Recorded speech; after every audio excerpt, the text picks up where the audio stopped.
वन्दे संस्कृतमातरं सर्वेभ्यः सुप्रभातं।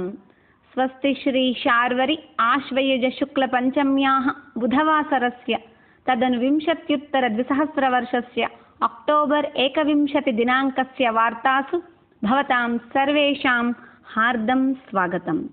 इयं संस्कृतभारती तेलङ्गाणा सम्प्रति वार्ताः श्रूयन्तां। प्रवाचिका श्रीपूर्णा नूकला, वार्ता सम्पादकः श्री अडुसुवल्ली प्रभाकर शर्मणः।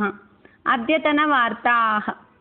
जम्मूकाश्मीरे सोफियान् जनपदे सीमसुरक्षासैनिकानाम् आतङ्कवादिनां च मध्ये सञ्जाते गोलिकाप्रहारे आतङ्कवादिद्वयं व्यापादितं।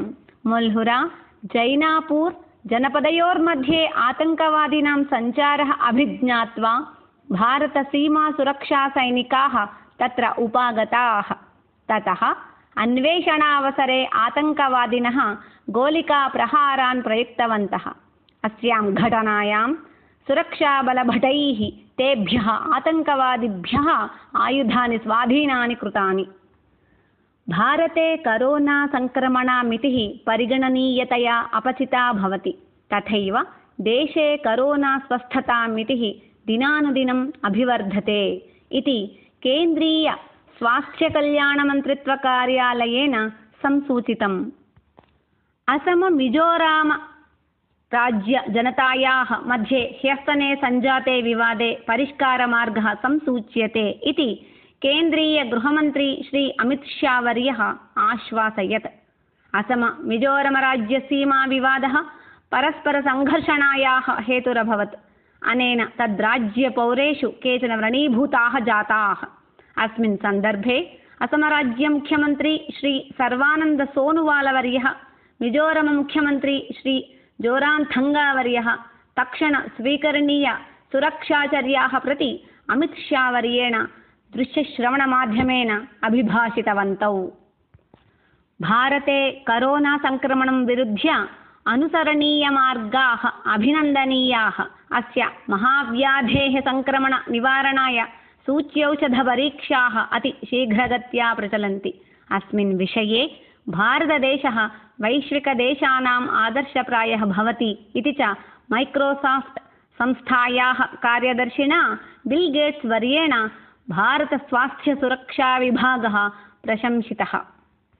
केन्द्रीय साङ्केतिकविद्यामण्डल्या इत्युक्ते AICTE संस्थया प्रकटितं यत् प्रथमवर्षीय अभियान्त्रिककक्ष्याः आगामि डिसेम्बर् 1 दिनाङ्कात् आरप्स्यन्ते इति। अपि च विद्यावर्षस्य पाठ्यप्रणालिका अपि तया मण्डल्या एव विकसिता। प्रवेशानाम् अवधिः नवम्बर् 30 दिनाङ्कपर्यन्तम् इति तत्र विहितम्। भारतवायुसेनायाः पक्षतः भारतरक्षणाभिवृद्धिमन्त्रालयेन इत्युक्ते DRDO संस्थया अद्य ओरिस्सातीरप्रान्तात् इतोप्येका क्षिपणिः प्रयुक्ता। एषा क्षिपणिः लक्ष्यं प्राप्ता। अनेन भारतवायुसेना इतोपि बलोपता अभवत् इति वायुसेनाविभागः अभिप्रैति। त्रिलिङ्गाणस्य राजधान्यां तीव्रजलौघदुष्प्रभावे सञ्जाते एतावता तमिळनाडुराज्यस्य सर्वकारः 10 कोटिरूप्यकाणि साहाय्यनिधिरूपेण अददात्। ह्यः भारतराजधानी देहली मुख्यमन्त्री श्री केज्रीवाल् वर्येणापि 15 कोटिरूप्यकाणि प्रदत्तानि। त्रिलिङ्गाणा मुख्यमन्त्री श्री चन्द्रशेखररावः साहाय्यकचर्या परिकल्पितुम् आन्ध्रप्रदेशमुख्यमन्त्रिणं श्री जगन्मोहनरेड्डिनं साहाय्यम् अयाचत। द्रव्यसाहाय्यं कृतवते तमिळनाडुराज्यमुख्यमन्त्रिणे तथैव 15,000 कोटिरूप्यकाणि प्रदात्रे देहली मुख्यमन्त्रिणे च श्री चन्द्रशेखररावः धन्यवादान् समार्पयत्। अपि च ह्यः पुनरेकवारं भाग्यनगरे तीव्रजलप्लवस्य उद्धृतिः सञ्जाता। क्वचित् गृहाणि निमज्जनानि। मार्गेषु वाहनसम्मर्दः अत्यधिकः आसीत् इति अस्माकं वार्ताहरेभ्यः समाचारः श्रूयते इति वार्ताः। अद्यतनसुभाषितम्।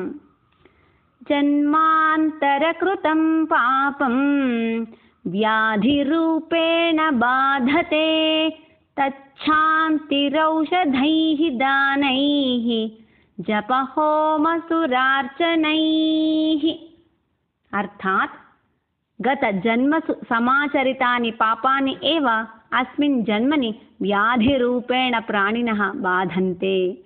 तादृशानां पापानां निवृत्तिः औषधसेवनेन, दानकरणेन, जपहोमानां समाचरणेन, देवपूजनेन च भवतीति।